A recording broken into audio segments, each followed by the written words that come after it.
All right, everybody, it is 1 after the hour by my watch, so it's time to begin. Thank you for attending this PowerCast, How to Avoid IFS Security Mistakes by Sandi Moore of HelpSystems. This PowerCast is sponsored by HelpSystems as well. My name is Ian Cartwright. I'm Education Manager for Common, and I appear on your screen as webcast host. If you experience any technical issues during the presentation, go ahead and send me a chat message using the dialog box, which is at the bottom right of the screen. If you'd like to send a written question to Sandi during the presentation, use the Q&A area in the lower right section of the screen and select to send to the host and panelists. Sandi will answer your questions at the end of the presentation as time permits. Let me give a quick introduction of Sandi before we begin. Sandi Moore has over 15 years of experience helping IBM pros with their systems monitoring and cybersecurity concerns. Organizations throughout the public and private sector rely on Sandi's expertise, whether they're seeking to proactively protect their systems or improve security controls after a cyber attack. What I'm going to do now is hand control over to Sandi. Sandi, you're in control. Go ahead. Awesome. Thanks, Ian. Glad you guys could join us today. I'm excited to hopefully share with you guys some information on how to avoid some common IFS security mistakes. So any conversation, of course, has to start with the presenter, Sandi here. Ian introduced me. I'm just excited to be here. I've worked with customers for many years in a lot of different areas, systems monitoring, but also in the security arena. And the more I get involved with it, the more exciting it is. So be able to share some good information today.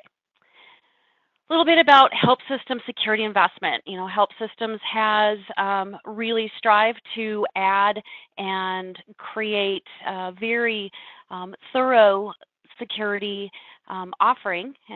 Our premier security products are globally recognized as PowerTech, and we're represented by Robin Tatum and heading up that effort and making sure that security software that we have is going to provide you with the best of breed and the latest and greatest, and making sure that your systems are secured.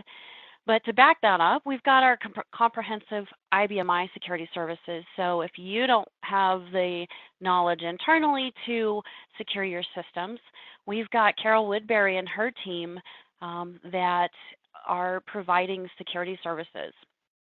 We're also a member of PCI Security Standards Council, authorized by NASBA to issue CPE credits for security education, and also the publisher of our annual State of IBM Security Report. So really making that investment into the IBM community and creating hopefully a more secure environment for everybody.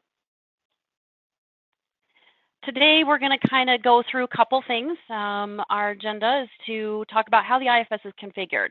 Can't really talk about security unless we acknowledge how it's configured. This is really a mystery to some folks, so we're going to try to tackle it. Might get a little murky, but I'll do my best. Of course, malware, and talking about why it's so devastating to the IFS. And then we'll cover what I consider the top 3 IFS security mistakes and how you can avoid them. All right, so first things first, what is the IFS? A lot of people don't really know what it is. It's a little bit nebulous there on the definition. So what we want to do is kind of dive in there. If you look on Wikipedia, one definition is that it's mid-range and mainframe systems, the POSIX compatible file system provided by the operating system, as opposed to the traditional non-POSIX file system it also supplies. So what does that really mean for us? And basically, it's the IFS, and it covers multiple file systems that are available all under IBM. It has been around for quite some time. This is not new. However, the way we use it has evolved over the years. The IFS itself, or the integrated file system, was added back at V5R3 to make the server more versatile by allowing multiple file systems and operating systems to act on the data that's stored there out there on the system. Structure similar to what you might see on a PC. However, with the IFS, each of the different file structures has different rules and limitations, so a lot of things to consider. For example, the library structure, which is available through the IFS, is going to have specific object naming rules and a limit of only going one directory deep. And all of these structures are contained within a single directory that we commonly refer to as root.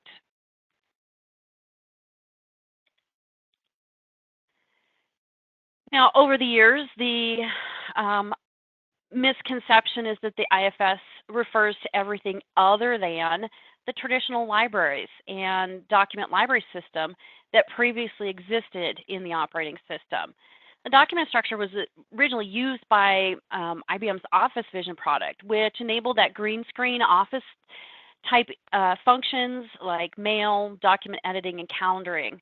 And it also enabled the first storage of PC-type documents that could be accessed by a PC through shared folders.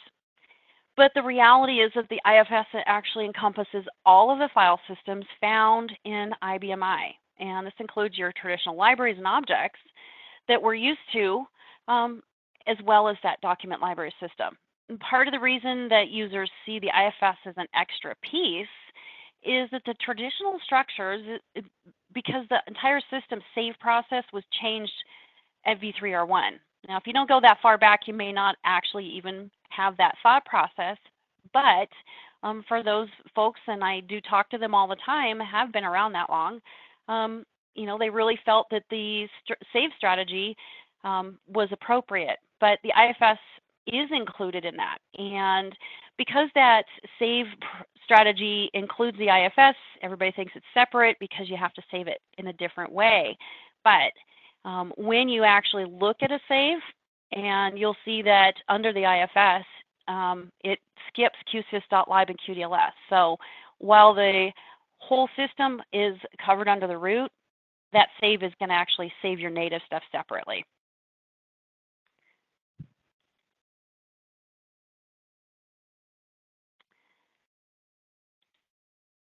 Now, I'm shocked every time I hear this, but it's true. I have people tell me that they don't use the IFS. And it's a common response because people don't think of it in the terms of what it really is. And everyone technically does use the IFS. It encompasses QSYS.LIB. You use your native libraries and objects on the system, but other processes use the IFS heavily as well. You've got your integrated PC servers or Intel processors, Net server, that's going to be providing your Explorer access to the IFS, so that little yellow folder down there on your taskbar. CD images for unattended installation. There is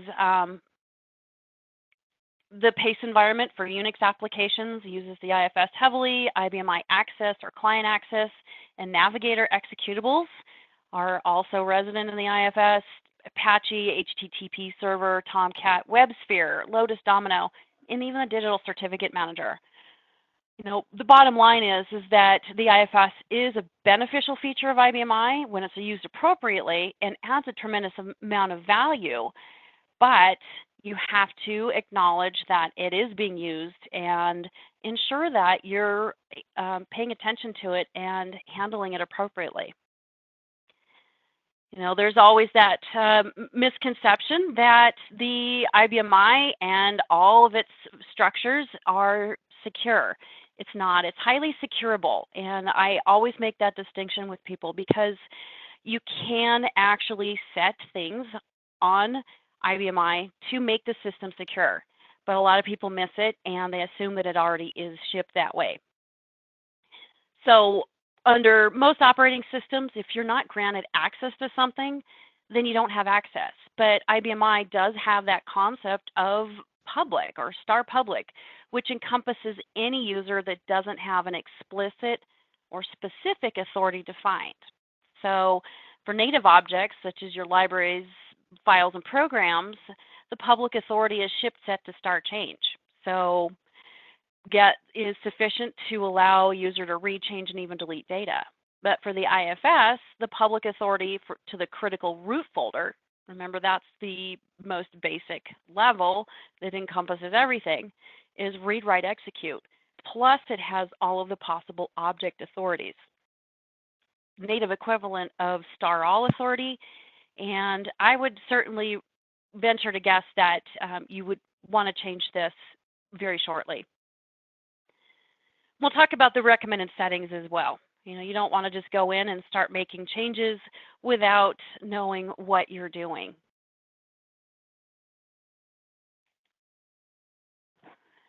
So the IFS is a mixture of different things. It's not as straightforward as we would like it to be. And I think that's why some people avoid dealing with it, because it does have so many variables. So we'll look at how IBM I, UNIX, and PC all impacts how you actually can and should be securing the IFS. You've got your object authority versus data authority. So on IBM I, every object has data authorities and those object authorities.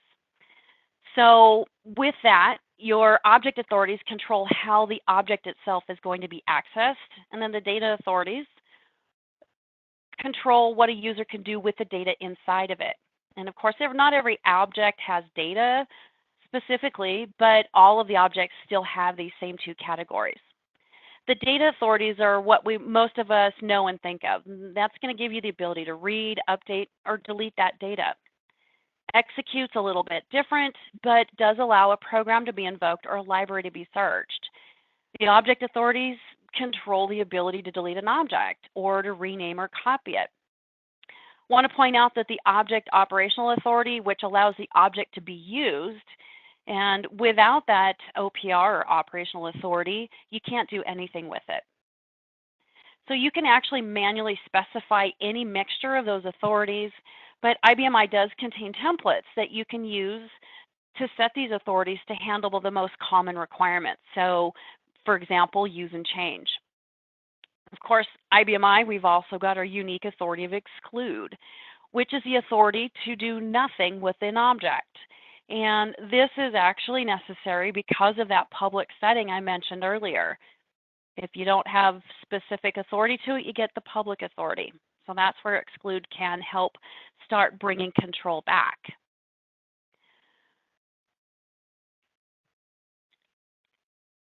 When we talk about the IFS, we actually need to be aware of several additional things. The traditional IBM I authorities are still at play. So we're still dealing with that, but we also have PC properties and UNIX permissions that we have to contend with. And that UNIX component is critical because much of the the IFS security model is based on that UNIX security scheme. So we don't just have to know about our IBM I security, we also have to start understanding the UNIX security. So looking here at the authority for an IFS object, you'll see that the object's operational authority is actually considered a data authority, which is not the way it is on the native side. This is because UNIX doesn't understand the concept of an object authority, and the object operational is required for IBM I to allow a user to use the object. So things flip around a little bit right there. In the UNIX world, we don't typically talk about the normal user change that we do on IBM I. Instead, you've got your read, write, and execute, and all of the combinations thereof. These permissions will often closely align with the traditional authority model that we're used to. So, for example, the authority of use would be the equivalent of read and execute. Operational authority is automatically given. The change authority would be granted by giving read, write, and execute. Again, that operational authority is given automatically. What's interesting, though, is that there's no UNIX equivalent of IBM I's star all authority template. So if you want to assign object existence authority, for example, you have to assign it manually. PC properties also come into play. So the IFS objects, of course, are similar to those PC files in that there's going to be properties that can impact what a user can do. An example there is an object can be marked as read-only so that it can't be changed or deleted, even by a user that has all object authority. And all object is going to come up a couple times here today. But funny thing is about those all object users that even if you set it to read-only through the PC properties, that all object user can actually change the properties and then access the object anyways. So a little bit on the front, but unfortunately there's always that back door for those all object users. Other attributes include whether the file is hidden or is considered a system file, and then whether it's been changed since the last time it was saved. So another layer that has to be considered. Those PC properties can be modified too, and it's going to include a native change attribute command. So if you're a Navigator user, you can access all of the authorities, permissions, and properties from there. If you have NetServer started, you can access the object. Just simply do a right click to access the properties, just like you would with a local PC file. So altering those PC properties is not difficult, and you don't need to be IBM expert for that.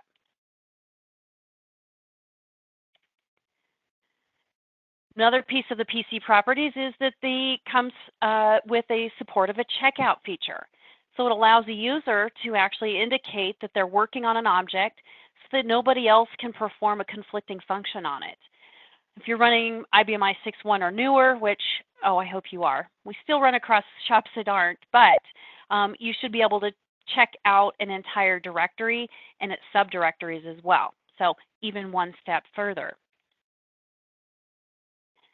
So under the covers of it all, even though we've got all these UNIX authorities and PC properties, these IFS objects are still IBM I objects, and there's still going to be rules and conditions that have to be met on that side as well. With the exception of operational authority, those object authorities are not granted when using only the RWX data authority settings. So if you want a user to be able to delete an IFS object, then the object authority of object exist has to be granted as well. So more complications as you get down into it. All right, so all those authorities aside, we have to acknowledge the impact of malware. So malware is something that unfortunately comes with that PC-like file structure, those files that can be vulnerable to malware. So a lot of people say, all right, well, what's malware? That's not going to affect my native side. This is not something I need to be worried about. We're IBM I, come on. But malware, by definition, I've pulled up the Wikipedia definition here for you. It's any software that is intentionally designed to cause damage to a computer, a server, a client, or a computer network. We all work on those. We've got our servers here. This is our IBM I server, core server for most environments. Malware does the damage after it's implanted or introduced in some way into a target's computer. It can take the form of executable code, scripts, active content, and other software. Code is described in many ways as computer viruses, worms, trojans, ransomware, spyware, adware, scareware. A lot of terminology, but what it all comes down to is that malware is malicious software, something doing something with a malicious intent, acting against the interest of the computer user or the company.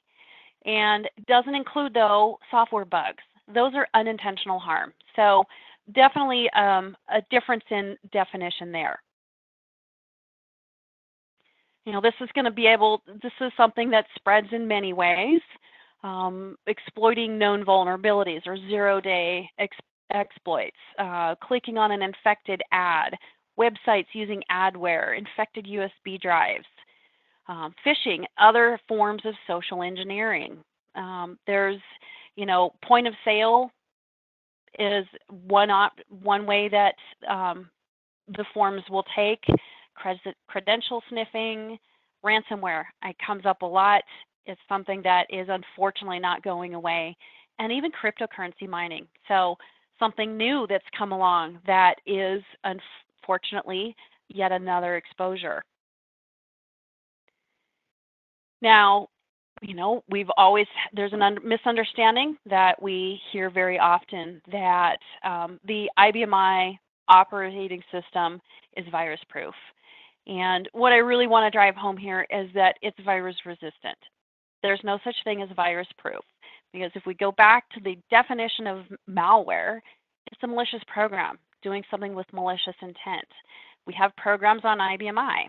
So technically, you could have a resident native malicious program. However, most viruses do impact the IFS because it's easier to change objects, rename objects, drop new objects in there. And of course, on that native side, the natively, we have much more secure environment based on the object design. Prevents objects from simply being renamed from files to programs, vice versa, and having to actually recompile a program to change it. But with the PC-like structure of the IFS, it can house infected files, and it can cause major disruption in a network.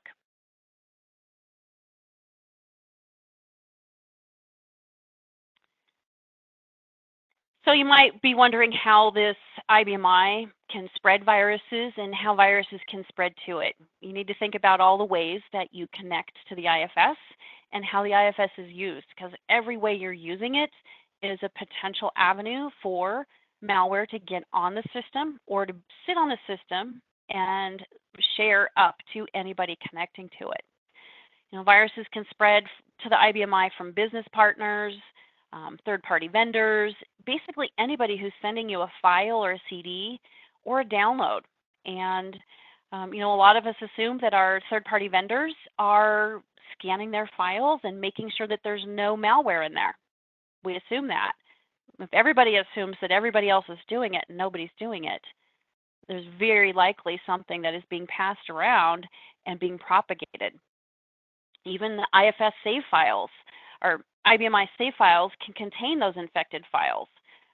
Those are not going to be picked up by a PC-based scanner. So you download a save file from somebody, you FTP it over to your IBM. When you download that to your PC to then stage it to send to the IFS or to the IBM, it's not going to scan it and find anything in it. But once you restore things from that save file, it is now resident on the system. Of course, you've got high availability systems. If you have a production system that has an infected file on it, that high availability setup is going to replicate it right on over to your HA system. So it does a really good job of replicating changes, and it doesn't really make a differentiation if it was an authorized change or if it was a file that was corrupted by malware. And of course, your backups. If you're saving infected files out to tape, then use that tape to restore, you've again restored that virus back onto your system. So a lot of ways that the system can actually be hosting up as well as being impacted by malware. Now, one thing that is always puzzled me quite some time ago, I worked with a customer who had a virus outbreak in their environment that took them weeks to figure it out. It was rather curious because they had one PC that kept getting infected, and they go clean it up. It would spread out to everybody they were connected to, and they kept going back, okay, where is this coming from? And the update function from client access was actually the infected object. So every time that user opened up client access to start their workday, it kicked off that infection on the PC. So the last place you think is for client access, your 5250 session, to be a source for an infection in the network. So, you know, things come from strange places. We assume that it's not going to come from a source like that. You know, the map drives, of course, are going to be the area where you're going to assume that the most of it's coming from. But any way that you have a file that is being used by multiple users is going to lend itself to be vulnerable to infection spreading. We've seen a lot of other viruses that can spread to and from. You know, I've seen customer systems that have been impacted by ransomware with 500,000 files encrypted. All those things that we talked about that the IFS is using, your TCP/IP configuration files, WebSphere, all of that, we had someone with their files encrypted. And through that map drive, those users have the access to do things with your files and your folders. That virus is going to have that same authority.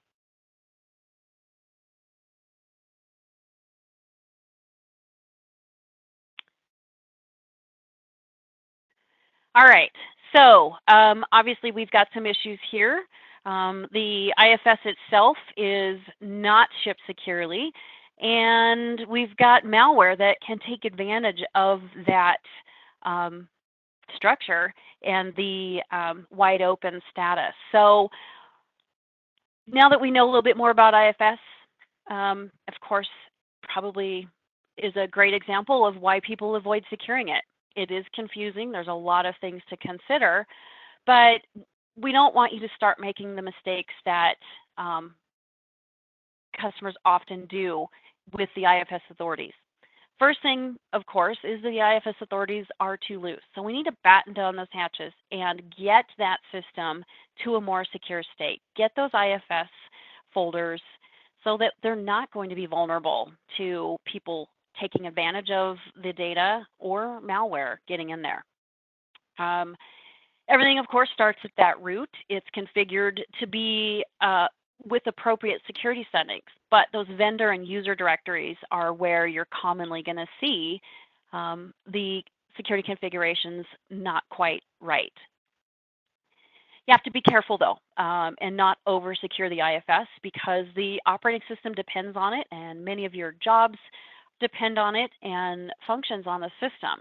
So because of that different security model being used and the nesting of the directories in a path, it can easily go sideways. So I want you to plan carefully, make detailed notes of any changes that you're making so that if you do end up with an issue, then you can back out of it. You know exactly what you did, you can reverse it. So first thing with that is restrict the right to write. As a reminder, that IFS root folder ships with IBMI equivalent of public star all authority, which allows users to delete existing objects and create new objects, including new directories in that root folder.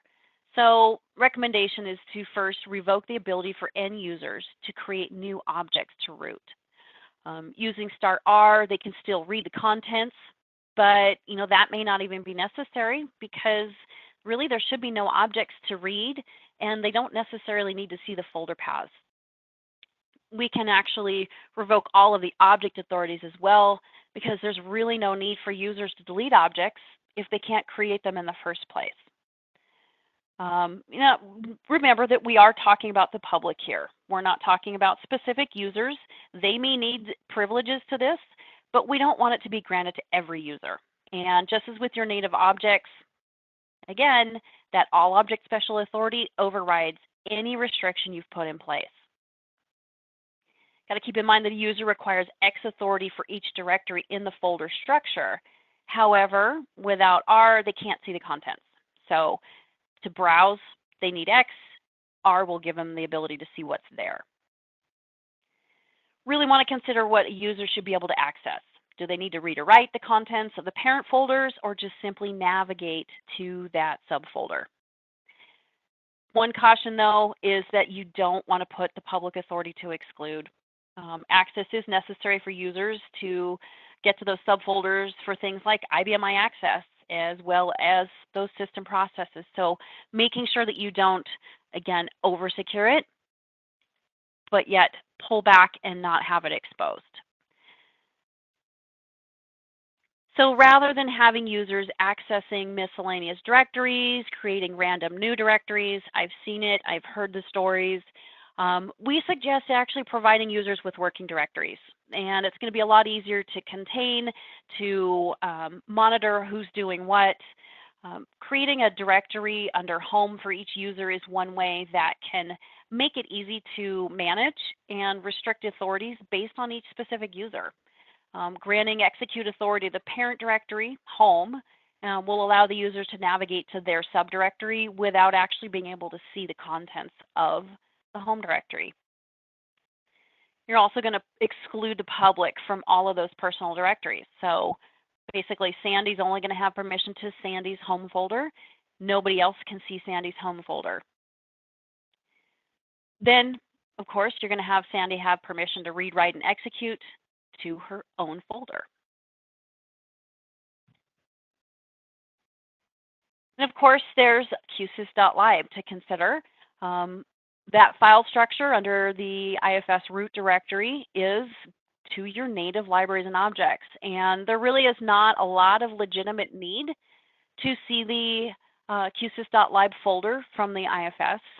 So there is actually an authorization list that you can use to restrict users being able to get to QSYS.LIB through the root directory. The default setting for that is public use. We recommend public exclude. There is, of course, going to be, all object users that can still get to it. And unfortunately, those all object users, because it ignores that authorization list, and all object is going to give them the ability to impact that directory as well. And what I find the most is that our trusted IT users are the ones that have the most authority. But what can happen too is that those users with the most authority can cause the most damage, whether it's intentional or not. They have that authority, and it's sometimes hard to pull that back, but really important there because we need to be able to put those layers of security in place.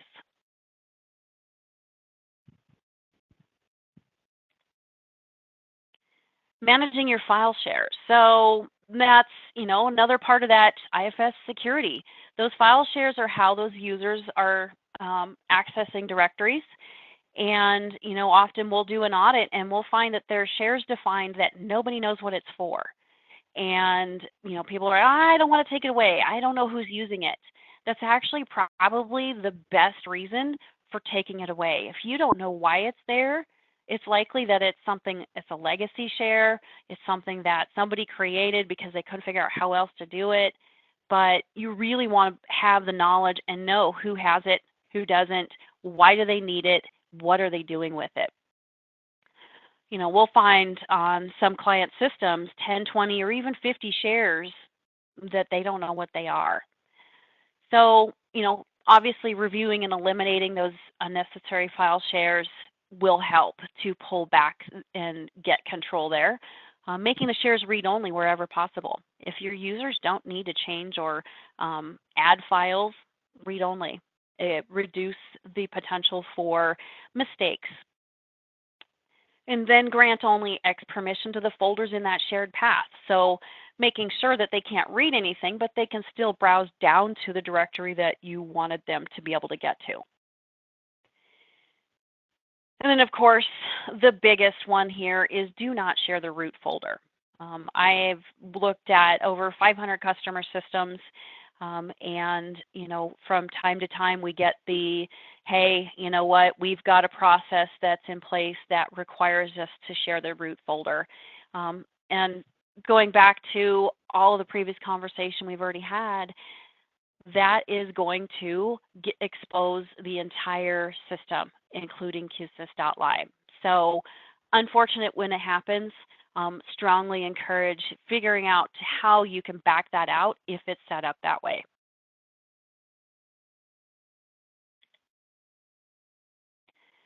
Of course, once you're securing everything and you've determined that you have users who have to get to the IFS because it is useful, it is part of people's jobs, you want to make sure that you're auditing the access. It's very similar to auditing IBM I objects. The IFS supports this event auditing. So, of course, you have to have QAud control system value, has object auditing turned on, and then use the change aud command to specify the level of auditing for each object or directory. I don't know if you've worked with the native object auditing before, but when you do, you'll find that collecting the data is really easy. Turning everything on, but reporting on it is where things get a little trickier.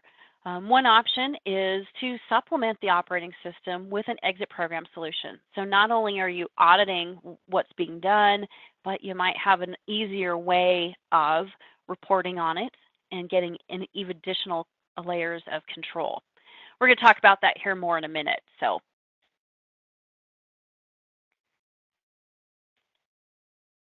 You can also set for newly created files in the IFS to inherit the audit setting from the parent directory. The default value is *none.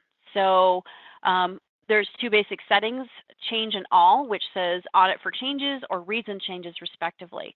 So getting that turned on so that when new objects get created, they automatically inherit the audit setting. So you don't have to keep going back and turning auditing on for new things that are added. There's also a couple of other values that might come into play. sysval to inherit the value from the QCreateObject auditing system value. And the user profile value refers to the decision, defers the decision to the user's object auditing setting on their profile. So this allows for files to be audited only when they're accessed by certain users. Hint there, all object users accessing objects, you might want to be able to audit when they do that. Of course, there's commands around it too. So not only do we have to secure the directories, make sure we're keeping track of what users are doing, but also ensure that they are not able to use the native IFS commands. So, oh, hey, my users don't have map drives. Okay, that's great, but they can still get to the IFS from the green screen. IFS is still there. It's part of the system. So a lot of these commands are actually already secured by default from limited capability yes users. So ensuring that users that don't need to run commands on the system are set to limit capability yes. I do see quite a few systems where that's not done. There's an assumption that a user has a menu and application restrictions, but without limit capability yes, they still have a potential to run those commands.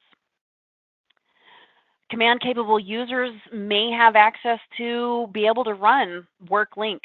That's browsing to those directories, make directory, so being able to create new directories, remove directory, deleting a directory. Don't need a map drive to do that, as well as changing current directory. So moving around, manipulating the IFS through commands.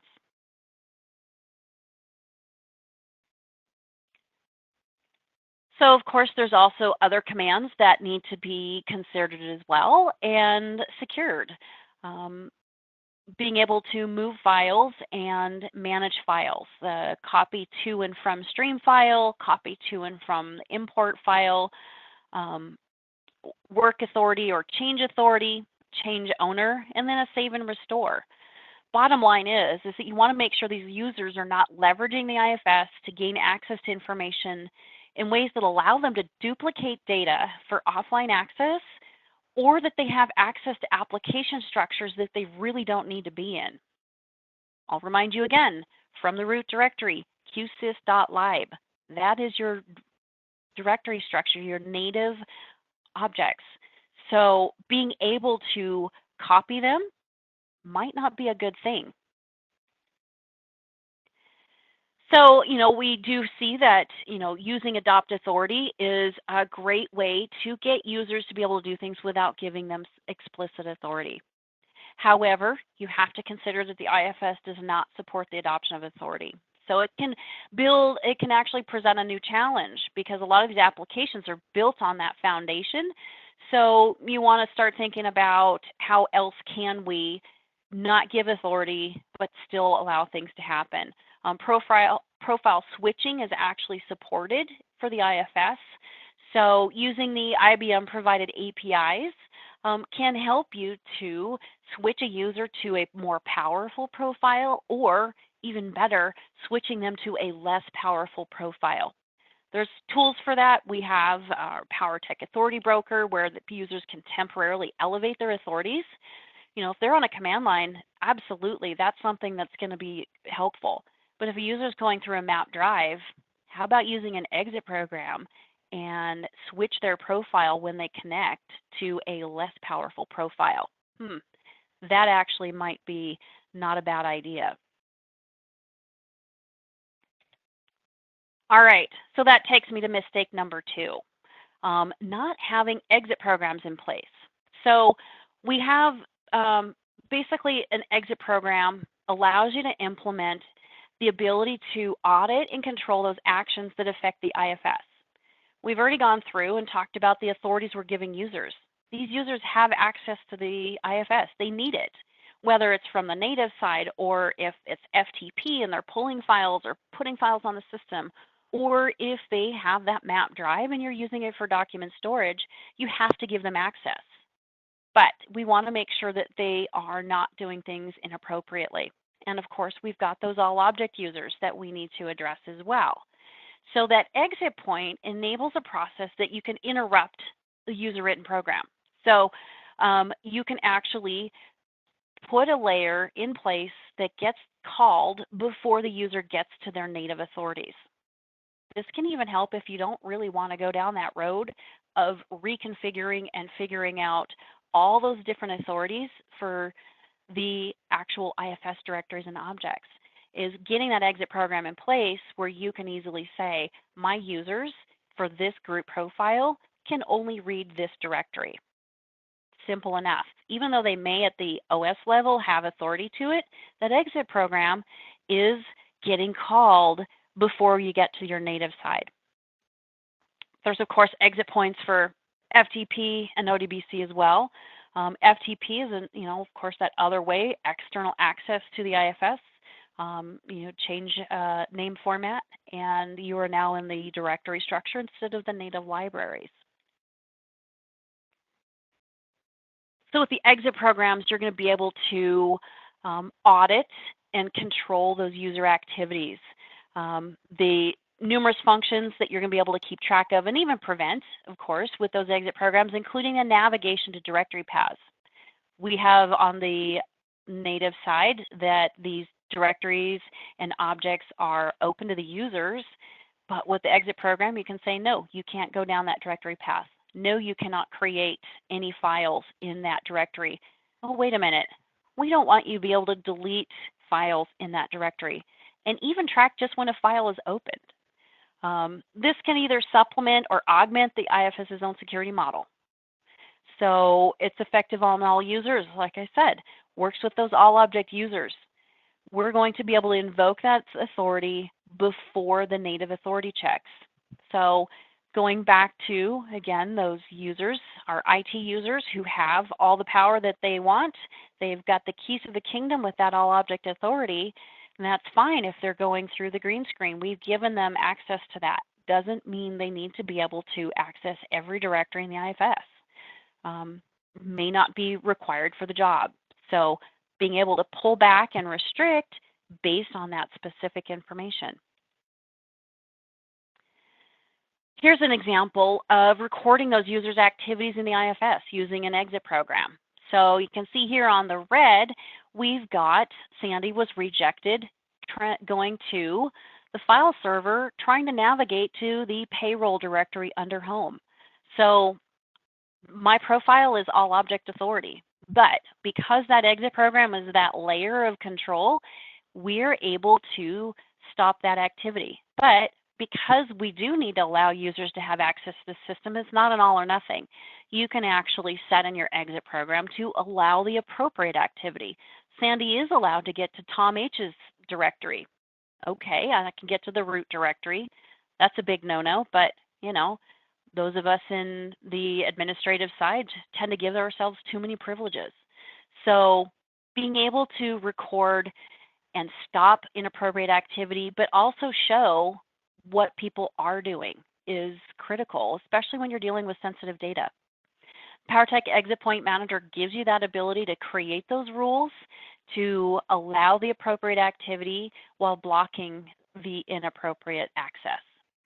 That can be very helpful. Second layer of control beyond that native security setup that you're going to do. So, third mistake is to not have antivirus on the system. The operating system actually has built-in controls that allow you to do native virus scanning, adding that last layer of protection. The users have access to the files and folders. We have an exit program that says, okay, yes, these people can get to this. So what are we going to do now? Because we have given them the access. We have to.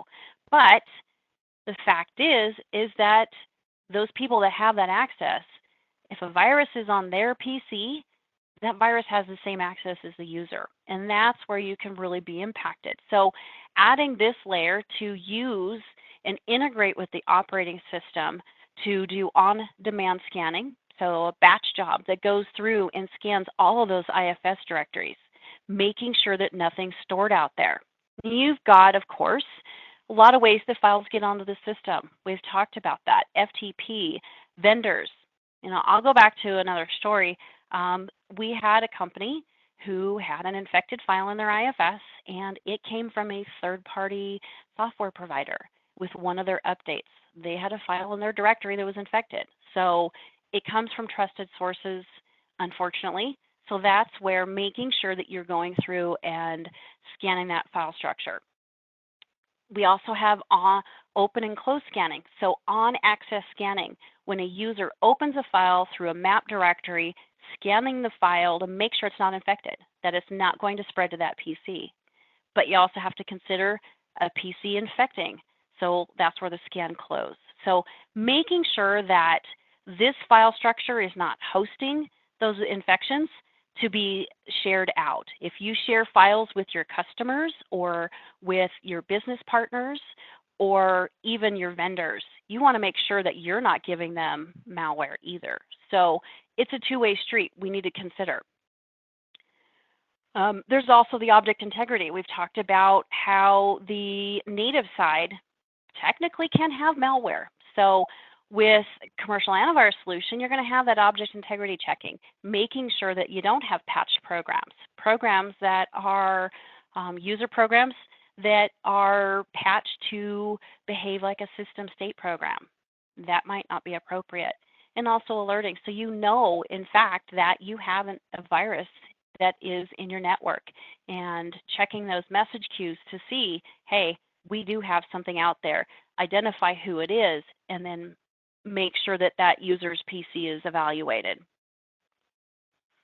So PowerTech Antivirus provides that.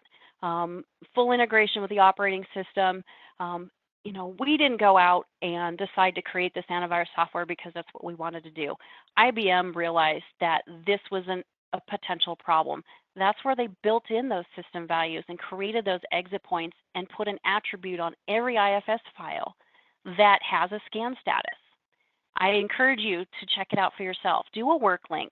Do an 8 next to any Windows Stream file.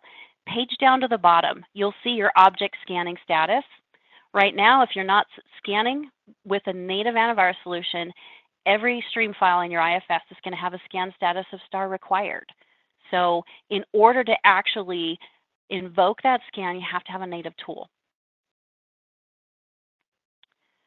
All right, so of course, there's always the option of scanning from the network. We do not encourage it. I have had people say, oh, we'll just map a drive and we'll go ahead and run our PC antivirus solution. There's a lot of reasons why that's not good. A lot of it goes back to what we've already talked about because it requires a read, write, share to root. And we just talked about getting rid of that. Requires the all object profile to effectively run the scan. And again, that's going to expose it as well. You've got your network bandwidth consumed by hundreds of thousands of objects being moved around. So it can create object concerns that way. And of course, you're transmitting all of your objects in the IFS, which can be sensitive, in the clear. So now you've gone from everything's sitting in my IBM that I've controlled the access to, and now you're dragging it across the network. If you have an exposed network, if you've got spyware out there, you didn't realize it's out there, it's going to be able to see that clear text data. And then the operating system doesn't know that that file's infected. So now you've got this file structure that you're scanning with a PC, but the operating system doesn't know that it failed to scan. That PC software doesn't know how to tell the operating system to change the attribute of the file. So really having the native tool is going to be able to integrate and make sure that the scanning is stable and secure and it's performing it properly. That's actually a photo that we like to show because you've gone from, trying to do good by doing that native virus scanning, but actually creating a bigger problem. I don't know if you can see there, but this woman is gassing up her car, but in her left hand is a cigarette. So she's doing the right thing. She's fueling up before her long trip, but she's actually adding a potentially bigger problem. So really don't want to make it worse. All right. So summary of what we've talked about today. IFS is overlooked and misunderstood. It needs attention. I guarantee it. Really understanding how security works on the IFS is critical. There's a lot of information out there and available. I have given you guys enough to chew on here to get started on it. But really monitoring and protecting those file shares and making them read-only wherever possible. Audit and alert on that user activity. Using an exit program, you're going to have more control over it, be able to make sure that the inappropriate activity is not occurring, and of course, protecting from viruses. That's something that's not going to go away. It's not going to be something that is a non-issue. It has to be addressed. Many of your compliance requirements do actually specifically say that you need to have virus protection on those servers that house that control data. And of course, you have to test it. When you go through and get your configurations changed, make sure that you're testing that security. We do have a lot of options there for you. We do a HelpSystems security scan where you might have the privilege of talking with me, or maybe you might want to have somebody else do it. I deliver a lot of bad news. But it gives you an idea of where your security posture is on your system. It is free. You can certainly reach out to me and we can get that set up. Gives you a great idea of how many privileged users you have on your system, a lot of things that are you don't necessarily realize are going on your system. And of course, there's a lot of access to information out there. We've got our free download of our 2019 State of IBM Security, which is based on that security scan that we've done with, hundreds of customers every year, and building and taking that actual data from customer systems and providing it in a summary format. And of course, Carol Woodbury's got a great book on IBM Security Administration and Compliance. Highly encourage using that. I keep it on my desk. A lot of information out there. All right. Ian, I think we've got time for a couple of questions, I think. Okay, great. Folks, you can send in questions using the Q&A panel on the bottom right of the screen. Select to send to the host and presenters. While I'm giving folks a couple of seconds to send in their questions, I will say there have been questions about the replay and the slides from this presentation. Both will go out to everybody who registered for this event. It should go out later today, tomorrow morning at the latest. So if you're looking for the slides, if you're looking for the replay, just watch your email. And again, send in your questions using the Q&A panel, bottom right of the screen. All right, there are several questions. Why don't we start with this one? How do you set up the authorizations to allow users to view but not delete objects in a directory? Right. So that goes back to the X allows them to view, and then R is just going to let them read. So not giving them the delete function. So a little complicated, but we're going to send out that slide deck. Make sure we get it to that user. It is outlined there, so that should help. Okay. Is there a DB2 quote service, for example, group PTF currency, which can pull share info to the screen or a file rather than having to use INAV or net server command library? Oh, that's a really good question. I'm rereading it.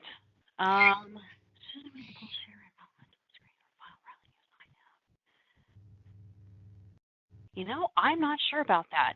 That is something that I can research and see. I'm not familiar with anything that will do that. Yeah, I don't know We of can any. send out answers to questions afterwards. Yeah, I think I'm You gonna want to let follow me. up with that? Yeah, definitely. Let's follow up with that one, and see. Okay. Can you talk about guest access to the IFS? Yeah, so you can set up guest access. There's a little bit of extra configuration. I did not cover it in the slides today, but it is accessible. I would recommend, we have a webinar that we hosted. Carol Woodbury actually ran, and she gives some really great information on guest access. So what I would do is I will send out an email to that person answering that question. And she goes into some pretty good detail on it. So rather than trying to explain it all verbally, it's nice to actually see her screens where she's got it all laid out. If that questioner was a common member too, I believe we have that in our webcast library as well. Perfect. So you can go to members.common.org and go to webcast library and search for it there. I'm pretty sure that one is there. Yeah. This next one is we are using 7+ products from HelpSystem. So does HelpSystem has a process in place to scan for all products before a client install?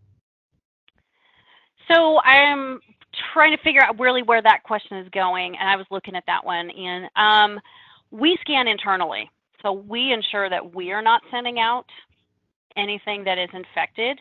The on-access scanning doesn't cover native access to the IFS files. So this is really where using on-demand scanning is going to be the best tool. There's a lot of things you can do with setting up scheduled scans. After you install a new software product, scan that specific directory. Make sure that you know that there's nothing there. There's nothing specifically automatic about it, but there is the ability to do that. Right. We do have a couple more minutes. Last chance for questions. Use the Q&A panel bottom right of the screen. So as I said, to host and the presenter. Is there a way to check and enable that server profiles in green screen? Ian, your audio's gone really bad. Sorry about that. Yeah, I Jesse barely hear you. Yeah, can you hear me now? It's really unclear. All right, let's one second. Hello. Can you hear me now? Yeah, it's really garbled. So I think maybe what we can do is take these questions offline, and if you'll just send them over to me, I will make sure that I go through and answer all of them directly. So. Okay. I would suggest you your error there. These are what's going on. And thank you for presenting the presentation and we'll see more of the online introduction and time. All right. Thank you.